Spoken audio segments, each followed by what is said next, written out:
జగములు రక్షించే సకల జ్ఞానమూర్తి. ఎవరింట తాను కొలువుండునో కలుగును వారికి కీర్తి. సకల సంపదల మూలము సుమనోహరి లక్ష్మి. శ్రీ చక్రవాసిని మాత శ్రీ విష్ణు ధర్మ పత్ని.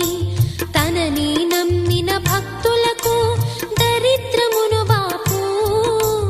కొలిచెడి వనితల కొంగులలో బంగారము నింపు. అష్టలక్ష్ముల రూపున అవతారం దాల్చినది. కష్టములను తొలగించగా భూమిలో వెలసినది. లక్ష్మీదేవి కథ శ్రీ లక్ష్మీదేవి కథ.